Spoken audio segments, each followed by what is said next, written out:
Hey everyone, welcome to the ATYL live stream on a Wednesday night. So good to see you all tuning in and seeing a lot of you tuning in before we even pressed the live button, which is awesome. Ravaging Wolverine, always good to see you in the chat. But thank you all so much for tuning in. In case you don't know who I am, my name's Taylor Kitchen. I talk about NASCAR practically all the time, and this is the ATYL live show, part of ATYL Media, doing motorsports media your way. Not just NASCAR, though, that's my bread and butter, but we also talk about Formula One, IndyCar, and so much more. We're going to dabble into NHRA, more on that a little bit later in a few weeks, so stay tuned for that. But tonight, all about NASCAR. So much happened at Phoenix that we're going to recap and talk about. So much coming up at Vegas that we need to recap and talk about, talking about some of last year, talking about what's coming up. And then, of course, NASCAR news. There is some interesting and fun NASCAR news that came out this week regarding the Prime broadcast team, from pit reporters to an analyst that is joining the team there. So excited to talk about that. A new partner for Denny Hamlin, and so much more to talk about. Some rule changes to the NASCAR rule book. My gosh, it feels like it's been like a busy week with news. So there is so much to talk about, but obviously the big topic here tonight is a special guest that we have on the show. You all know him from his NASCAR career, now owning his own team and with the number 74 Chevrolet. So very excited to welcome Mike Harmon to the show in a few moments. But a lot to talk about. As you also know, Save 22 is partnered with Goat Talk, and Save 22 is also a great partner of Mike Harmon Racing. So we're going to dive into that as well. If you guys have any questions for Mike, leave them in the chat with the hashtag #AskMike, just so I can see it and know that they are questions for him. But good to see you all tuning in and rolling into the chat on this Wednesday evening. So without further ado, let's just dive right into it. Again, you all know him as being in the racing world for a very long time. Racing is in his blood, it's in his DNA. And now with Mike Harmon Racing, their Xfinity Series entry, and so much more. There's just so much going on with Mike Harmon's life right now in the world of racing. So I'm excited to bring him in and chat all about it. So here we are with Mike Harmon. Thank you, Taylor, for having me. Hey, hello. Hello. Yeah, great to have you here. First off, you're in Vegas right now. So how was the travel? How was getting there? It wasn't bad coming from Phoenix at all. Yeah, we actually came the same Saturday. We were out here Saturday night. So after the race. Good. So some time to chill. Have you done anything in Vegas while you've been waiting for the race this weekend? Well, rebuilding a crash from Phoenix most of the time.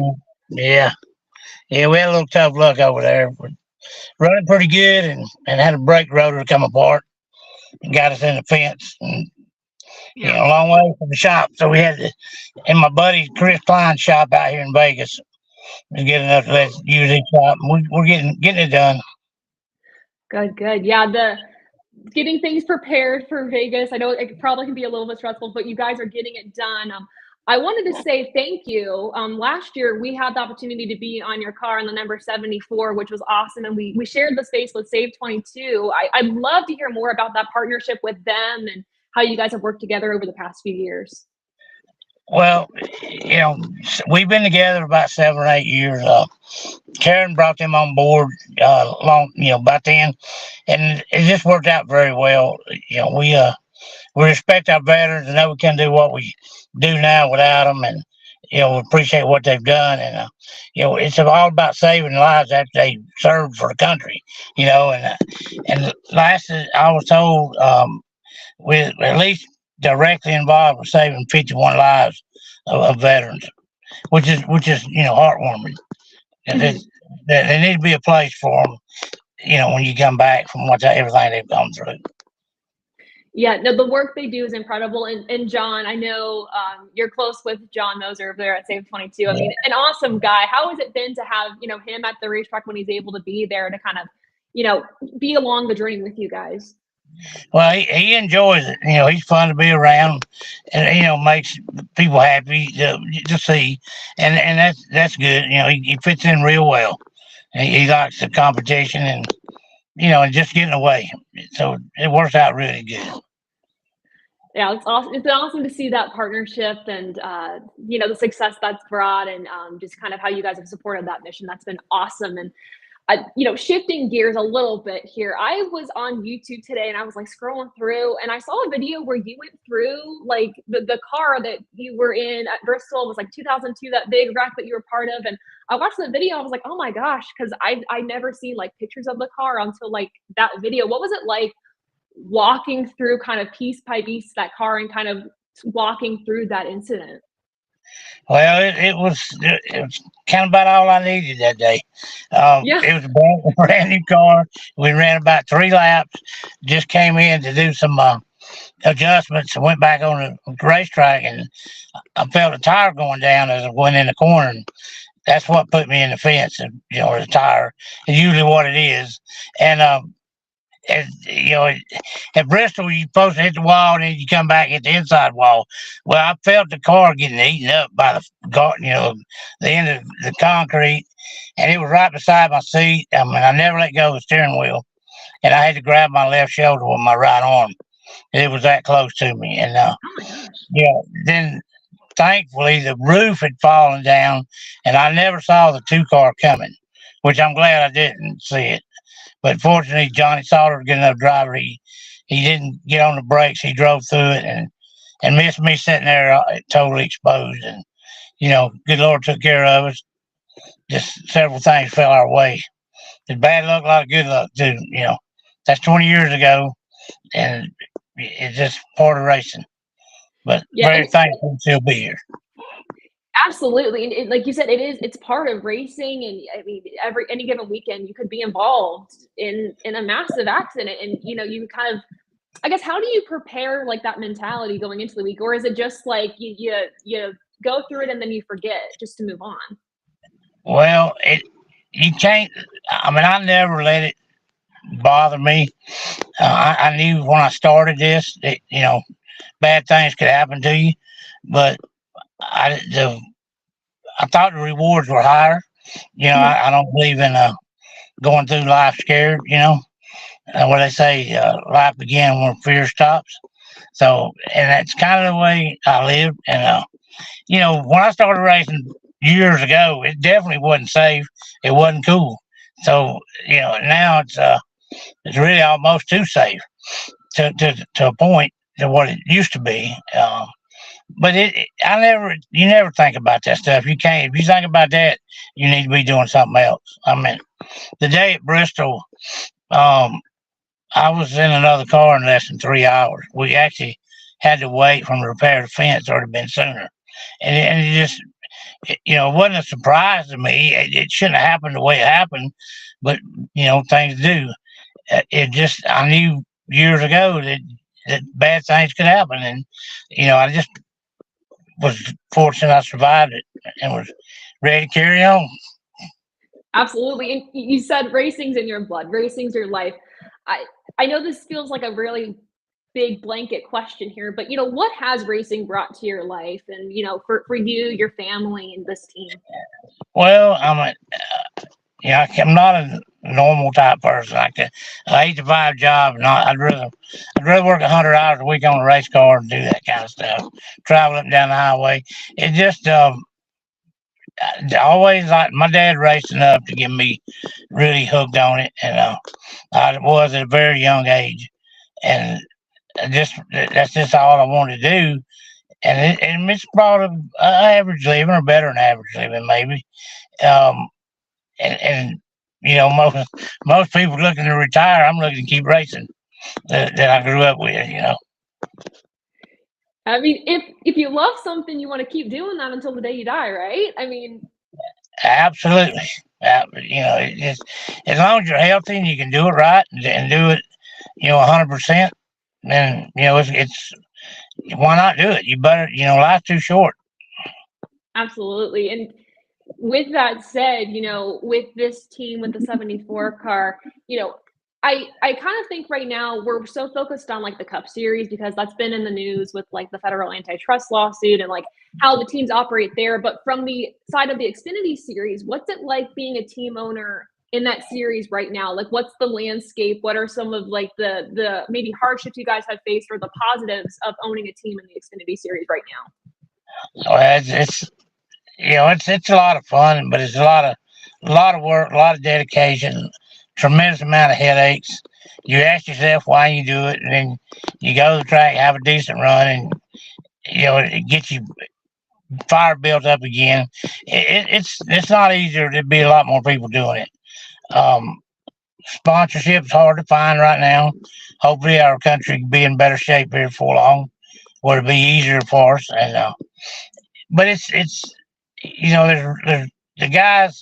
There's a lot of real racers over on the Xfinity side, the truck side, that work really hard to get to the track. They don't just show up and drive or fly in and fly out. It takes a lot of work. I mean, Dawson Cram, he's been here. We've been working 14 hours a day getting his car ready for Las Vegas. He's been right here doing it every day. And that's the dedication that it takes as far as the driver and the owner. I didn't start out to be an owner. I just wanted to drive race cars, but it wound up that way. At least on Monday morning, I knew if I was going to get fired or not. I have fired myself too, but I hired myself back. So, it's worth it. I'd do it all over. And you bring up the point of like you didn't ever think maybe you'd be like in a team owner position. Like, what do you like more? Is it the driving you like more, or is it kind of rewarding to own your own team? Well, it's the driving, and there's nothing like driving. I mean, there's nothing ever replaces that. Especially when you run good. And I had a lot of success in super late models, and it takes you to a place that you just don't get to not being in a race car. So definitely driving is the thing, and hopefully I'm going to drive some more modified late model races here pretty soon. Maybe a few Xfinity races, not that many. It's hard for old man to find sponsorship, So, but anyway, owning it's.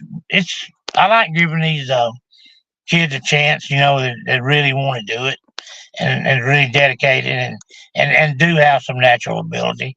That helps a lot. And I knew how bad I wanted to get a break like that when I was their age or even older. So, but that's rewarding too. I mean, we were really running good at Phoenix and had a before the accident, and that's gratifying. It keeps you going. And you talked about, Dawson Cram running for you guys at Phoenix, running for you guys at Vegas. He's a driver that, I mean, I've seen is just very, very dedicated. And what's it been like working for him over the few years and just kind of building that relationship with him to where he's running back-to-back races with you guys? It's been really good because he understands racing. I mean, his dad's been in racing for years. He's a big help to the team, and they've owned their own team and different other series cars too. So he understands and knows, and when the dedication level there, it really helps out. So it's really good. And I'm looking in the comments right now, and I mean, everyone's like, Mike is a legend, one of the hardest working teams out there. Like to see the fans in the comments here, and to see them at the racetrack, even if you're not racing. And of course, like you said, you're hoping to race a few this year, whether that's mods or maybe some Xfinity series. How's the fan response been as you've been a team owner and still supporting you during this journey? Well, I mean, I try to be nice to everybody, treat everybody the same, and it's rewarding. I mean, it kind of keeps your fire built when they come up, want autographs and all talk, and they recognize our little, our small team. It's gratifying, and I enjoy meeting the people. I mean, if it wasn't for the race fans, it'd be kind of boring, For sure. For sure. And the other question I wanted to ask too is, with the Xfinity series, like they're not going to be the title sponsor of the Xfinity series anymore. I know you raced a ton in the Busch series. Would you like to see Busch be your sponsor, the Xfinity series again? Well, it was pretty cool. It took me for years not to be saying a Busch car, So I'll try to go back to that pretty easy. But yeah, that would be good. I mean, they did a good job before. Absolutely. And looking forward into Vegas, of course, what is the goal for your team going into that race weekend? What is the hope that you guys are trying to build upon going into Vegas? Realistically, if we can get there and run all day, a top 20 finish would be really good after this past weekend.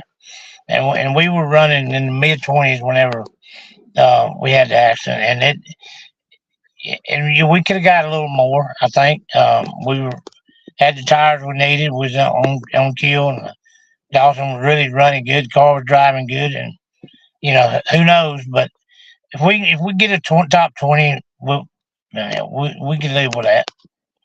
And earlier you talked about how, the racing right now is really safe. It's almost too safe.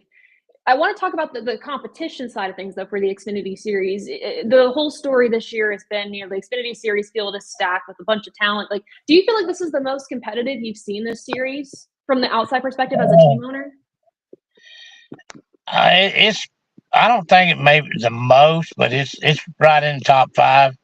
As far as the owners and the caliber of drivers, I think it has been a little stronger before.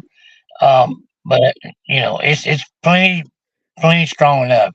Everybody's within a 3/4 of a second. You miss a show by the a thousandth, so it's very competitive. And the cars are pretty equal.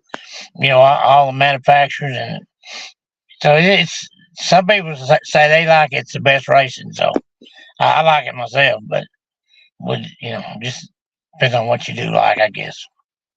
100%. I am a little biased. I feel like the Xfinity Series is some of the best racing I think NASCAR has to offer right now. So that's how I see it for sure. But when you were growing up and watching racing, being a racer yourself, was there a driver that you looked up to, kind of growing up? Of course. I mean, I'm an Alabama guy, and I'm I knew of Bobby Allison, Donnie Allison, and Neil Bonnet and Red Farmer before they were celebrities. I Yeah. watched, so it was pretty neat to see them guys. I learned a lot from them. I've driven for Red, and Red's driven for me, and he's been my crew chief. Um, Bobby and Donnie's helped me some, and Neil was helping me a good bit when he had his accident. So that was, my main heroes, because that's what I knew first. Of course, AJ Foyt was one of them. He's a man's man, and anybody driving any car, back in that day, they got to be a man.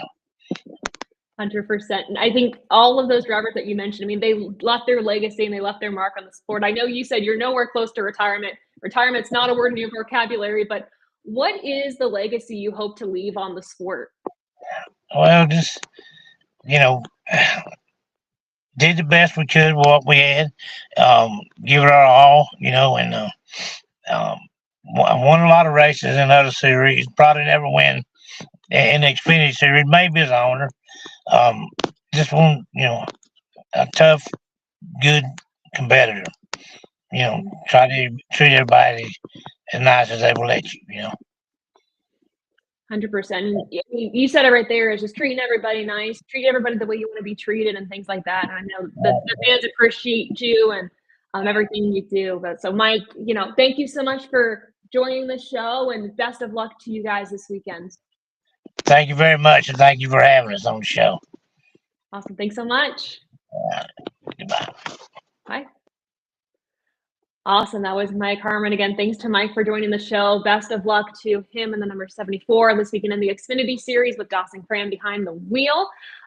Good to chat with him a little bit about his background in racing and where he sees the current state of the sport. I know we talk a lot about the Cup Series here, and we always talk about the current state of the Cup Series, but it's super interesting to kind of hear from his perspective what it's like being a team owner right now in the Xfinity Series. What are some of the hardships? What are some of the exciting things? And as somebody who is a racer at heart, hearing how his transition from driver to team owner has been, and So yeah, all those really cool things. I appreciate you all tuning in for that. We're talking more NASCAR right now. I'm bringing in the OG ATYL crew. We got Adam Lucas and Dom Joseph joining me now. Gentlemen, hello.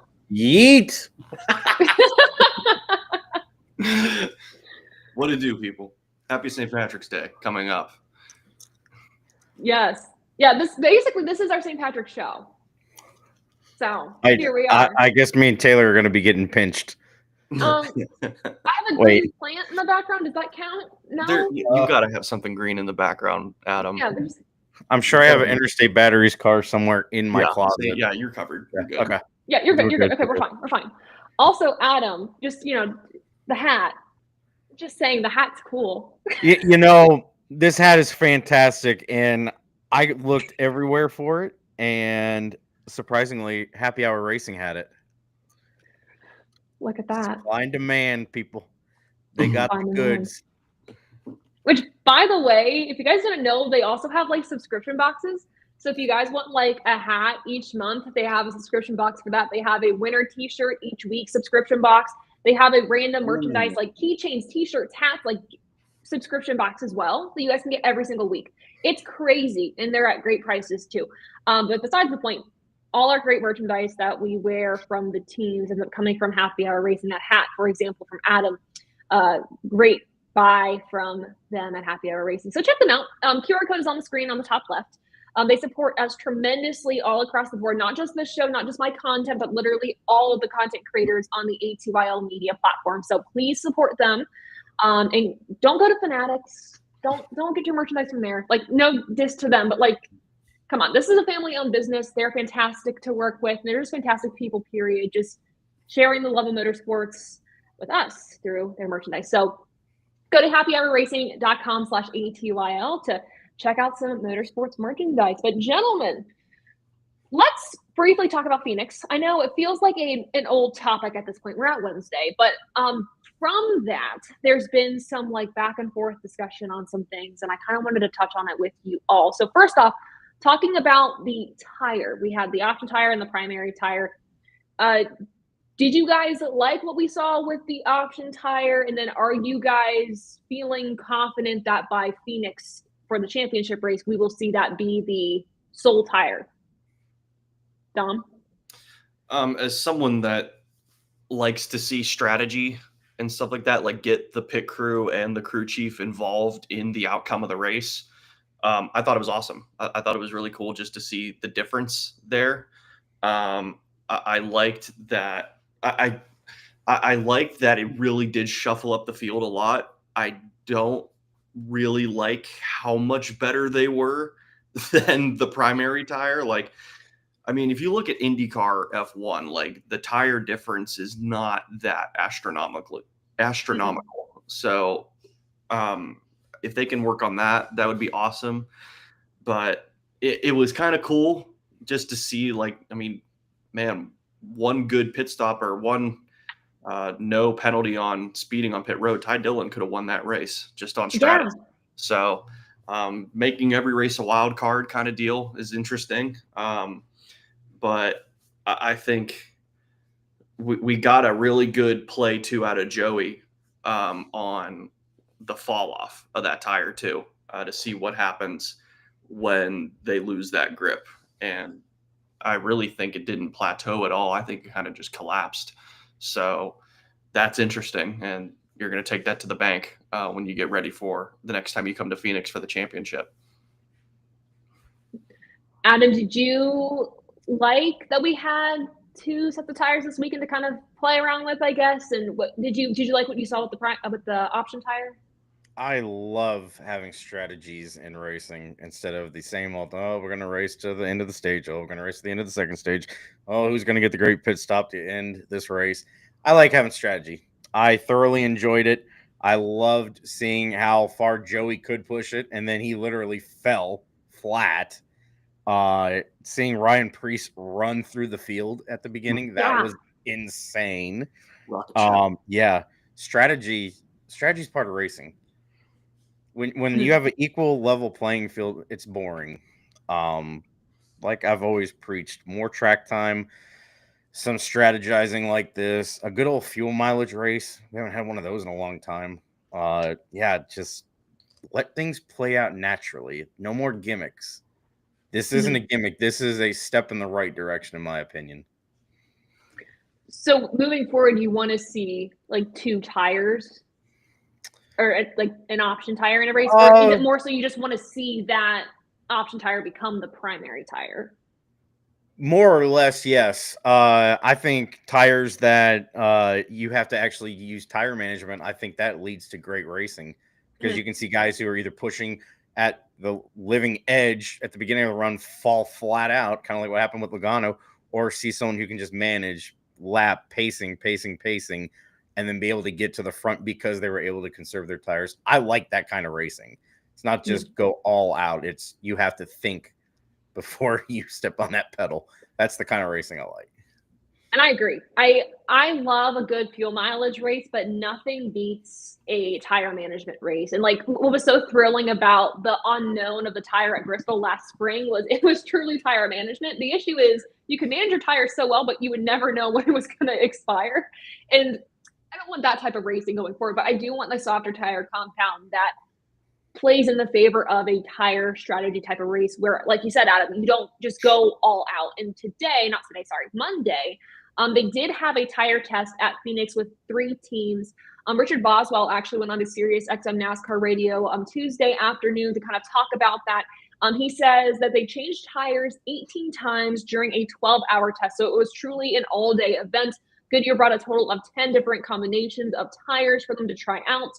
NASCAR and Goodyear, of course, are doing these tests to kind of nail down a tire to use at the championship race this fall at Phoenix. But go to Racing America on SI to learn more about that. Richard Boswell has some pretty good comments about how he felt the tire went during the actual race and his thoughts on the tire tests themselves. But yeah, so, and then of course we have a tire test this week, not for Phoenix, but at Charlotte Motor Speedway, they're doing some testing to prepare for the Coca-Cola 600. I will be covering that as part of Racing America. So make sure to get your coverage there to learn more about all that. Shameless plug, but here we are. The other topic from Phoenix I wanted to talk to you about, not to harp on this because I had my own video I put out about this week, but the whole situation with our drivers that aren't full-time in Cup ready to make their debut in the Cup Series. And this all kind of revolves around Catherine Laig's debut. Some people threw Elio Castroneves into this. Like, should he have gotten the OEP with his, minimal Cup Series experience or none of the Cup Series experience? So I kind of wanted to hear your thoughts on the approval system that NASCAR goes through. And obviously we're not drivers, so we haven't been in the situation where we've had to get approved to race and whatever. So this is really from an outside perspective. But from our perspective, I'm going to throw it to you, Adam, first. Do you feel like Catherine should have been approved to race? And or if you don't want to tackle that one, how do you feel about the current approval system we have? I'll go with Catherine. She is an established worldwide racer. She has the credentials. She's stepping her foot into a very different pond per se of what type of racing she comes from. So I mean, the only way you're going to get experience is actually getting into one of these things and going. Do I think she should have started off straight in Cup as her first race? No. Now correct me if I'm wrong. I'm not entirely sure. Was that her first NASCAR start, or had she had previous? So she had been in the Xfinity Series. She made her first Xfinity Series start in 2018. Her most recent was 2023. This was her first Cup Series start, but she did make an ARCA start at Daytona. She did. ARCA, yes. NASCAR, yeah. So then she has absolutely every right to ran this past Sunday, and these cars are difficult. Yeah. Going around in circles is not easy like everybody thinks and says. It takes a lot to get behind the wheel of a Cup car and basically have the entire world's eyes on you. One, because you're making your first Cup start as a female and the first female to do so in a long time. So I feel for her. I think a lot of the hate is dumb I don't think you should be hating on someone that is just trying to learn these things and just trying to get experience. Kudos to her. I mean, I hope we see more of her this season. Dom, I want to throw you the same question, but add kind of a hiccup to it. Maybe, maybe not. But Daniel Suarez had a comment that he made in his blog after the race. Obviously, he was unfortunately taken out by a spin from Catherine Legge this weekend. But he said, quote, "Nothing against her. You know completely how I am. I hope girls can get into the sport. I hope. The problem is there's nothing wrong with her. What's wrong is NASCAR. They cannot allow somebody with no experience to run in the Cup Series, plain and simple." Obviously, you know, that's coming from a place of, I mean, frustration, but also just genuinely like, I don't know if she was ready to race with us at a track as complex as Phoenix. So with that comment in mind from Daniel Suarez and kind of put into context there, you know, what are your thoughts about, you know, Catherine racing this weekend, especially at a track like Phoenix? Well, number one, 100% understand Daniel's frustration. Yes. He's racing full time for the NASCAR Cup. And his most recent win came week 2 of 2024.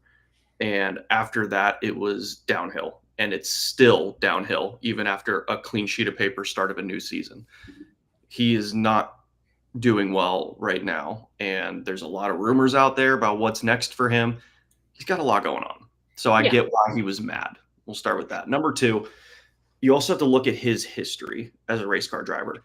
Yeah. He spent multiple years in K&N Pro and then got the go in Xfinity in the Truck Series, spent 2 full years in Xfinity, won the championship, then got the Cup car.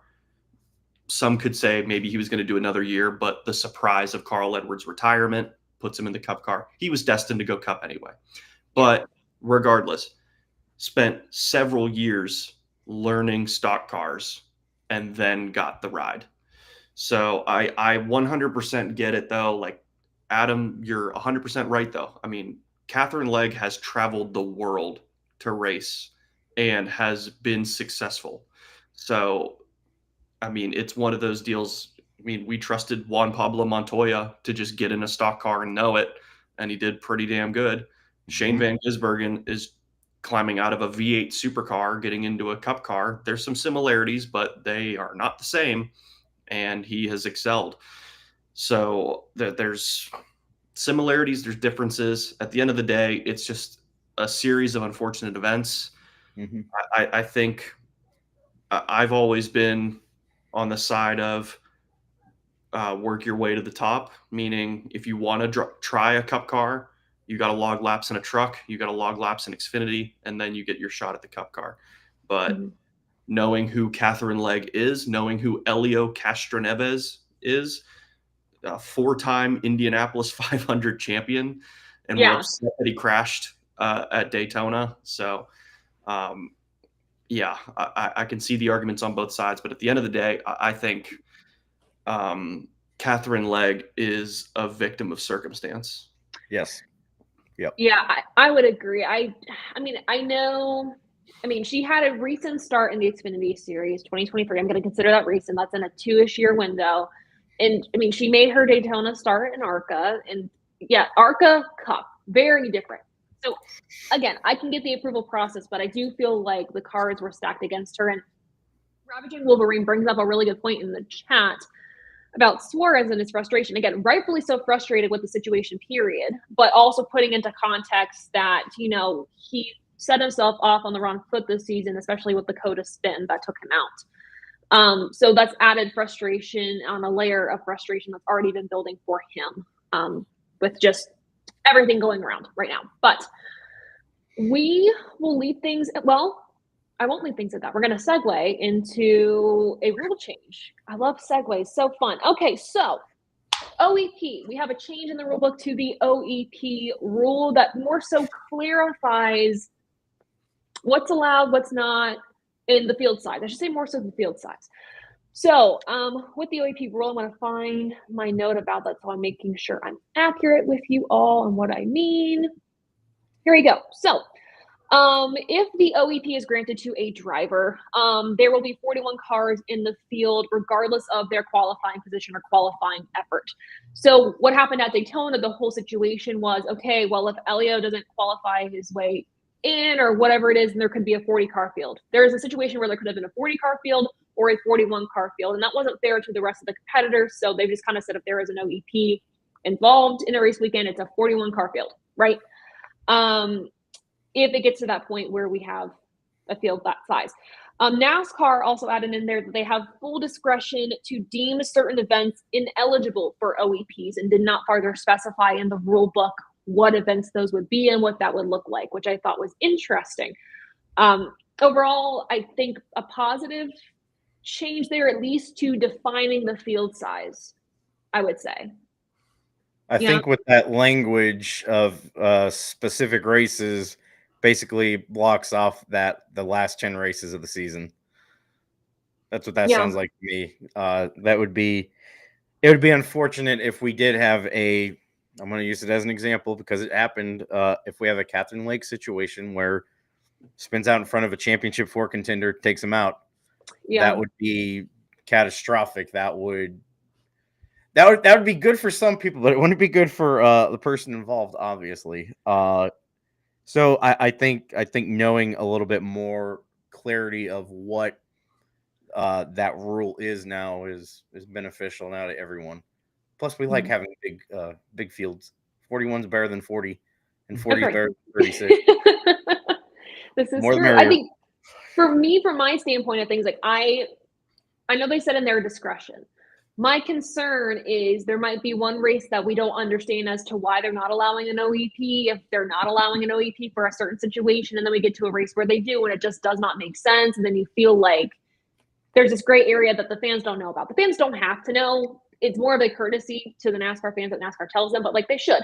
So my thing is like if they could define it, that'd be awesome, but I think this is a good start. And again, like any new rule, you're going to learn very quickly the pitfalls of the rule that you made. And the wording of the rule and the way you worded it is probably going to be wrong, right? Whatever. So as we're learning more about how this OEP impacts the field, the fellow competitors, the teams, etc., we are refining that rule, which I think is beneficial. So there's the update there. Very quick kind of segue into that. Dom, I wanted to ask you if you wanted to talk about Hamlin's new partner here because things Yeah, are you pulling up a picture of the car? Picture of the car, yeah. Okay. Rawr.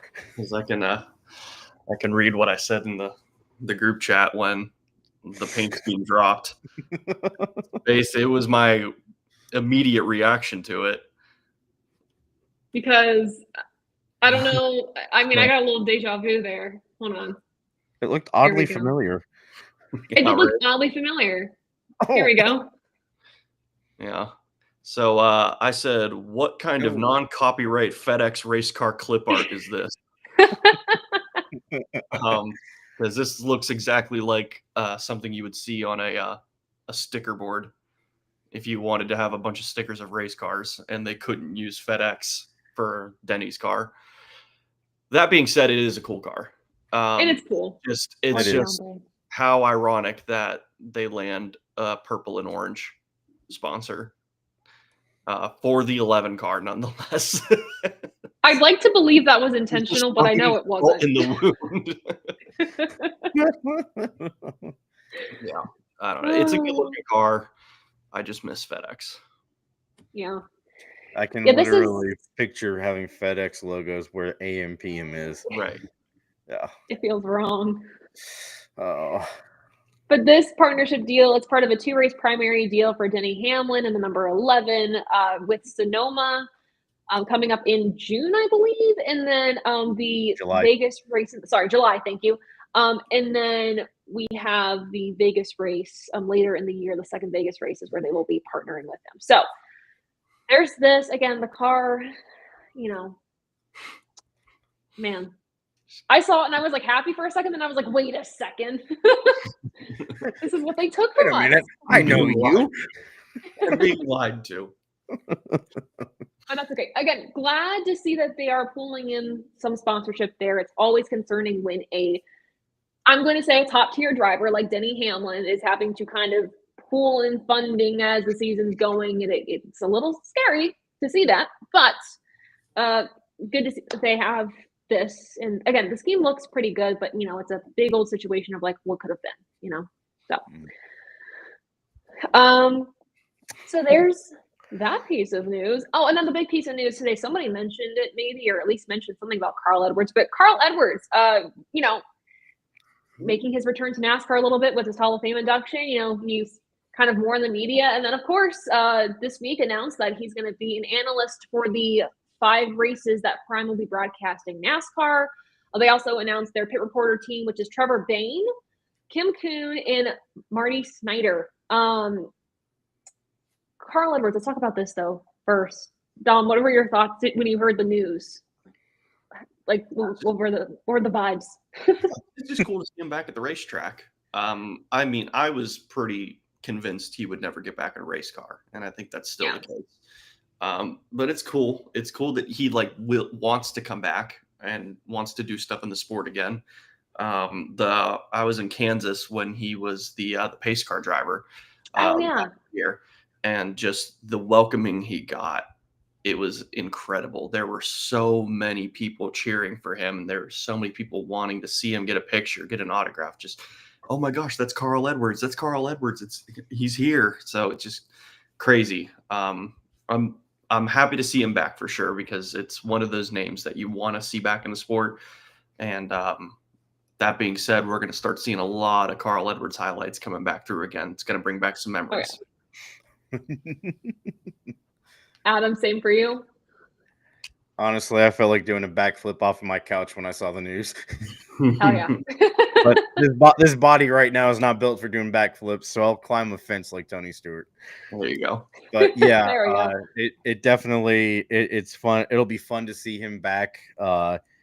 It's almost like not seeing a friend for a long, long time, and then seeing them grow up and just be a little different, but remembering the good old days. So yeah, it's kind of a warm and fuzzy feeling. Yeah, I'm excited to see him back. Like, obviously, when I started watching NASCAR, like, Carl was not really racing a whole lot anymore, and so like I didn't get to see the glory days of what was Carl Edwards, really. So I'm excited to see him kind of in this analyst role. I think Kim Kuhn, Marty Snyder as pit reporters is awesome. Trevor Bayne, I'm curious to see how he does there, but nevertheless, I think a good opportunity for him. I'm excited for this 5-race broadcast deal that they have with Prime. Obviously, am I thrilled that I have to get a subscription to it? No, but I'm excited to see what it does for NASCAR, especially covering one of our biggest races of the year, with the Coca-Cola 600 being their kickoff event. And then, of course, Carl Edwards will also be part of the kind of pre-race show with Corey LaJoie and Danielle Trotta as well. So that's an added piece to there too. But I am excited about that. Yeah, the Trevor Bayne pit reporter is interesting to me, but I like that. I like that. Yeah, it's a good move. Yeah, I mean, he did a good job on like Race Hub or during like the Truck Series races and stuff like that with like Caitlin Benzie and them. Like, he did a great job. Yeah, I think he's ready. I think he's good enough for it, for sure. He has a pit reporter voice. He does, honestly. Yeah. I'll be the one to say it. There's a certain type of voice that you got to have to be a pit reporter, and he's got it. This is true. Again, segueing into one more piece of news here. There's another paint scheme we have to talk about this weekend. Uh-oh. Get ready for it. Hold on. I'm not ready for it. Do I get my stuff? I know what it is. Yeah, maybe. I don't know. I think I know what it is, at least. Oh, that's wrong article. Not that one. I want that one. There we go. Backstreet back. Yeah. What is do we like the scheme? I feel left or right about it. I don't know. I like it. I think it looks good. It's just cool. I don't know. I'm never a fan of like real people on a car. It's really off-putting to me. But the Backstreet Boys, Taylor. You got back. That's the selling point. Yeah. I will say the blue though looks great. It reminds me also, of the mid 2000s cars, like when we would have the Pontiac Excitement 400 and the Chevy Rock and Roll 400, where Yep. different cars would have rock bands on them. Yeah, I like that vibe. Oh yeah, yeah, this looks good. I'm into that. what a get for Legacy Motor Club as well for this. Yeah, no, this is good. It Cruising you at know what it reminds me of? It reminds me a lot of the Mopar paint scheme that Casey came up with. Yes. Yeah, it does, honestly. Yeah, that's it. I mean, I think it looks really good personally. And that very faint that the trim on the bottom, the pinstripes. Oh, yeah, that looks great. Clean. The Legacy stripe. I love it. It's clean. Brand identity right there. Gotta love it. The Motor Club. And I'm not gonna lie, I didn't know that they were gonna have a residency in the Sphere until this news came out. So that's pretty cool. Yeah. So I'm gonna take a trip to Vegas later this year and see the Backstreet Boys in the Sphere. That's my plans this year. So if I have a vacation, you guys know where I'm gonna be. But yeah, this is a cool scheme. Love it. Cool. Any comments, questions, topics you guys want to talk about as we wrap up the show? Anything we didn't talk about? Anything? Just leave them in the chat as I talk about one of our partners. Because you all know Benzik Designs, by the way. I mean, great products. Every single die cast that I have on a 4-tiered stand came from Matt Benzik at Benzik Designs. Of course, they're not behind me tonight, which feels really odd. So I missed my die cast. But all the stands come from him. He actually made like setup plates as well. So he's coming up with new products all the time. He just sent me like a mock-up of stands for your IndyCar die cast and Formula One die cast. So he's working on stuff for every motorsports fan out there, which I'm super excited about. So make sure you use the promo code ATYL 2025 to get 20% off your order. You can find the link to Benzik Designs Etsy page in the description of the video. You can find it on our website abovebelaline.com, or just go into Etsy and search Benzik Designs and you'll see it there. But again, if you want 20% off, use our promo code. But I swear by these for my die cast. I know we all do as well. So appreciate him. And he actually just sent me, or he's sending me in pieces, the 3D printed racetrack. So when I get back, I'm going to have that, and I'm really excited about it. I don't know where I'm going to put it, but I'm so excited about it. But all of that comes from Benzik Designs. So stay tuned for that, because it's the coolest custom project I've ever had done. I'm very excited for it. Yeah, Benzik Designs. But everyone, this has been our show tonight. We appreciate you tuning in. Of course, like Benzik Designs and Happy Hour Racing, who support us tremendously. We also have to give a shout out to On Brand, Rob Branning's design company. You guys know he's super talented. So we're happy to have him part of our team and literally coming up with the entire design of ATYL and things like that. Of course, the Right Mentality and of course, Goat Locker Racing, their show, Goat Talk, is on tomorrow night at 8 p.m. Eastern time. They're going to have one of their partners in that's on their show. So make sure to tune in tomorrow for Sim Racing Thursday nights on ATYL Media. We appreciate you all tuning in again, and thank you to Mike Harmon for joining the show. We appreciate his time. I know he's busy this week with Vegas and everything like that, so we appreciate his time and talking to us a little bit. We're going to have more guests coming up in the next few weeks. I believe we have a guest coming up next week as well, so stay tuned for that announcement. But from myself, Dom Joseph, Adam Lucas,